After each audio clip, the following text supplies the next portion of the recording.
Hey everybody, I'm Ryan, and here at eTrailer, we install, test fit, and review a lot of different parts. That way we can help you guys with any questions you might have. And that's exactly what we're doing today on our 2013 Nissan Frontier. We're going to be taking a look at and showing you how to install the CURT Trailer Hitch receiver. Many Frontier owners use their trucks to do a little bit of everything. I know I've been going down the road, seeing them towing many different types of trailers, and I've also seen some with accessories like a cargo carrier or a bike rack. So if it were me, I would want a hitch that's going to be able to handle pretty much anything you want to throw at. And this CURT is going to do just that. Now, some people wonder if the spare tire will clear the hitch. And as you can see, in our case, we have more than enough room here, so shouldn't give you any issues at all. So my first impressions of the hitch is it looks like it's really well built and kind of just belongs on the back of the Frontier. Has a real nice black powder coat finish and should hold up for quite a long time. Now this is a class 3 hitch, so it's going to have that 2-inch by 2-inch receiver tube opening. Very common size, and just about any accessory should work out well with it. It's got a reinforced collar for extra strength, and it's going to have a standard 5/8 pin holder. Now, pin and clip does not come included, but if you need one, you can pick it up here at eTrailer.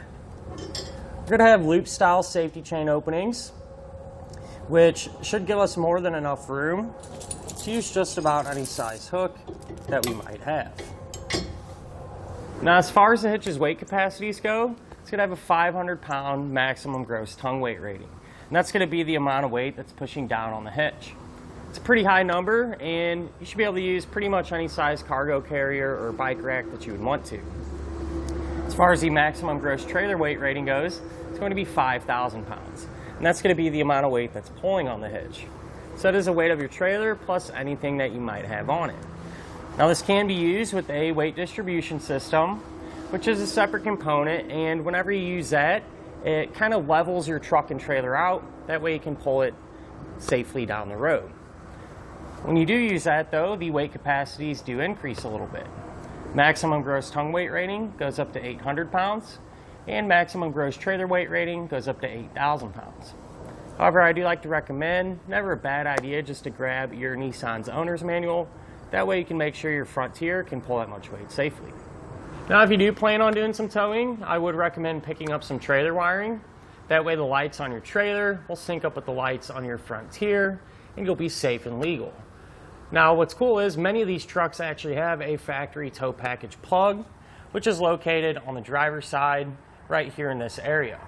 And what makes it great is it's nice and easy not only to hook up your wiring, but you could also use a 7-way connector back here. That way you could plug in a brake controller underneath the dash, and you could easily pull a trailer that has brakes.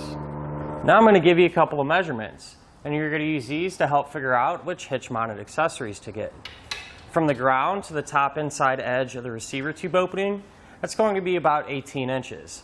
So if you do plan on doing some towing, chances are pretty good you can use a ball mount with a straight shank. From the center of the hitch pin hole to the edge of our rear bumper, that's going to be about 4 inches. And you can use that measurement to help figure out that if any folding accessories you might have can be stored in that upright position without contacting the bumper. More or less, is this going to bolt right up and really shouldn't give you any issues or take you a whole lot of time. Speaking of which, let's go ahead and put the hitch on together now. To begin our installation, we're going to be here underneath the back of our Nissan, and first thing we're going to need to do is locate our attachment points on each one of our frame rails right here in this location. So if you look on the bottom side of our frame rail, we're going to have 3 factory weld nuts, and those are what we're going to use for our attachment points. Now a lot of times you can get some rust in there and some dirt and debris and make it really difficult to actually thread your bolts in. So what I suggest doing is taking a tube brush like this and some penetrating oil, spray those down real good, and then just work that through there to clean out any potential dirt or debris. Now I want to say, if these are super rusty and the tube brush isn't cutting it, you may have to go to your auto parts store or your hardware store and pick up a tab like this. This is a M12 by 1.25. And if that's what you need to do, this simply just runs up in there and really does a great job of cleaning out your threads and getting them back to like new again. So if your bolts are, well, not super rusty, this is something you may need to think about doing. Now I will say, once you have these cleaned out, from this point on, anything we do to this side of our truck, we're also going to do to the other side because it's set up the exact same way. Now let's go ahead and go over our hardware that we're going to use to secure our hitch. So it's all going to be the same for every attachment point. We're just going to take a hex bolt, split lock washer, we'll go over it, and then a flat washer. So they'll all be like that. So once we have our hitch held up in place, we'll line up the holes in the hitch with our attachment points, and then these are just going to simply thread into position and hold our hitch up. Now with an extra set of hands, we can grab our hitch and raise it into position. So the holes in the hitch are going to line up with our attachment points. And we can take our hardware, and we want to get at least one started in each side, hand tight. That way the hitch will support itself while we work on the rest of the bolts.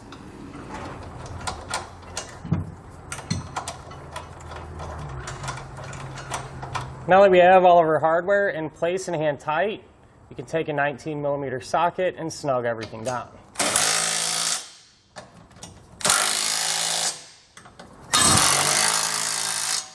Now we can come back with a torque wrench and tighten down all the bolts to the amount specified in the instructions.